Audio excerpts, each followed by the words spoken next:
వాటి అన్నిటికంటే రెట్టింపు ఇచ్చినట్లుగా మనం చూస్తాం. అంటే ఇక్కడ 12వ అధ్యాయంలో ముగ్గురుగా బయలుదేరారు. 20వ అధ్యాయం దగ్గరికి వచ్చేటప్పటికి అబ్రహాము ఒక ప్రాంతాన్ని ఎన్నుకుని ఆ ప్రాంతంలో నివాస స్థలాన్ని చేసుకున్నాడు.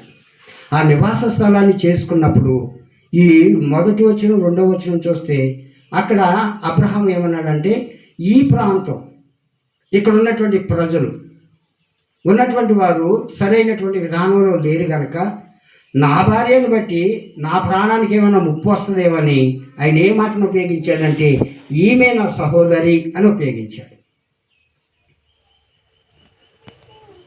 ఈవిడ నా భార్య కాదు కానీ నా సహోదరి అని ఉపయోగించాడు. ఆ నోట అంటే ఎవరైనా కానీ ఆ దేశంలోకి గవిని దాటి లోపలికి వచ్చినప్పుడు పరదేశులుగా ఉన్నవారైనా లేకపోతే ఇక్కడ నుండి బయటికి వెళ్ళేవారైనా కానీ ప్రతిదినం సాయంత్రానికల్లా రాజుకి సమాచారం తెలియజేస్తారు. అలాగే అబ్రహాము నివాసం చేయడానికి ఆ ప్రాంతంలోకి వచ్చాడు కనుక అబ్రహాం గురించి సమాచారం ఎక్కడికి వెళ్ళిందంటే రాజు దగ్గరికి వెళ్ళింది. రాజుకి చెప్పినటువంటి వాళ్ళు కూడా ఎలా చెప్పారంటే, అబ్రహాంతో పాటు వచ్చినటువంటి వ్యక్తి చాలా అందంగా సుందరంగా ఉంది, ఆవిడ తన చెల్లులంట అనేటువంటి మాట రాజు అయినటువంటి అబీమెలెకు ఎలా అనిపించిందంటే ఆకర్షణీయంగా ఇష్టంగా అనిపించింది. ఆ ఇష్టంగా అన్న ఆ మాటలు చెప్పినటువంటి మాటలు ఇష్టంగా ఉంది. రెండోది చూస్తే అతని సహోదరి ఉంది. భార్యకిను చెల్లికి చాలా వ్యత్యాసం ఉంది. ఒక పురుషుడి దగ్గర ఉన్నటువంటి చెల్లికిను భార్యకి ఎదుటి వ్యక్తి మాట్లాడటానికైనా ఆలోచించడానికైనా ఆలోచన ఎలా ఉంటుందంటే, భార్య అయితే జాగ్రత్త తీసుకుంటాడు, చెల్లైతే సనువుగా మాట్లాడేవాడుగా ఉంటాడు. ఇతని దగ్గరికి వెళ్ళిన సమాచారం ఎలా ఉందంటే, తన సహోదరంట బాగుంది. ఆ భావాన్ని రాజు తీసుకున్నాడు. రాజు ఆలోచన చేశాడు. సరే అని చెప్పేసి ఏం చేశాడంటే, ఆవిడ్ని తన ఇంట చేర్చుకున్నాడంట.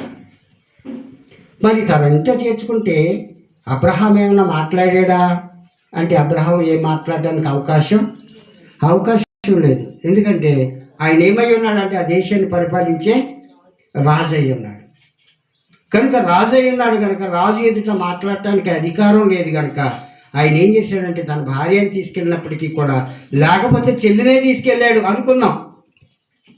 కానీ మరి ఊరుకుంటారా? మాట్లాడాలి. కానీ అబ్రహాము ఏమీ మాట్లాడలేని వాడుగా మౌనంగా ఉన్నట్టుగా మనకు అక్కడ కనబడుతుంది. అయితే అబ్రహాము మౌనంగా ఉన్నాడు.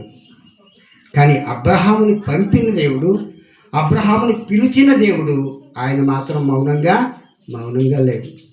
ఈ దినాన్ని అక్కడ కూర్చున్నటువంటి నువ్వు కొద్దిమందిగా అనుకుంటున్నావా? మనమే అనుకుంటున్నావా? లేకపోతే నేనే అనుకుంటున్నావా? లేదు. నిన్ను పిలిచిన దేవుడు అనేకులుగా ఉన్నాడు, అనేకులను పంపించేవాడుగా ఉన్నాడు, అనేకులను పిలిచేవాడుగా ఉన్నాడు, అనేకులను బలపరిచేవాడుగా ఉన్నాడు. నువ్వు లేక నేను కలుగున్న దేవుడు.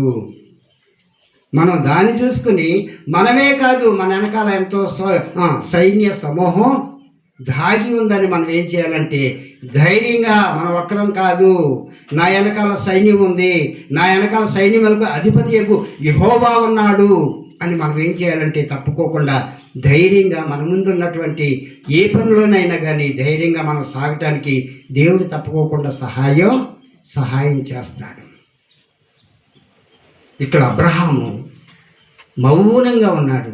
అబ్రహాము ఏమీ మాట్లాడలేదు. కానీ 3వ వచనం దగ్గరికి వచ్చేదానికి ఎవరు మాట్లాడుతున్నారో చూడండి. అయినను రాత్రివేళ దేవుడు స్వప్నమందు అబీమెలెకు నద్దకు వచ్చి, నీవు నీ ఇంట చేర్చుకున్న స్త్రీ ఒక పురుషులకు భార్య కనుక ఆమె నిమిత్తము నువ్వు సచ్చినవాడు సుమ అని చెప్పాను. చూడండి, ఇక్కడ దేవుడు వచ్చి మాట్లాడుతున్నాడు. స్వప్నమందు రాజుతో మాట్లాడుతూ ఎలా మాట్లాడుతున్నాడు? ఇప్పుడు అబ్రహాము మౌనంగా ఉండటానికి గల కారణం ఏంటంటే, ఆయన రాజు. ఆయన విషయంలో అబ్రహాము ఏ నోరు తెరిచినా కానీ ముందు నేను ఇంటికెళ్ళి తనండ్రా లేకపోతే జైల్లో వేయండిరా అంటాడు. ఎందుకంటే రాజుకి అధికారం ఉంది. కనుక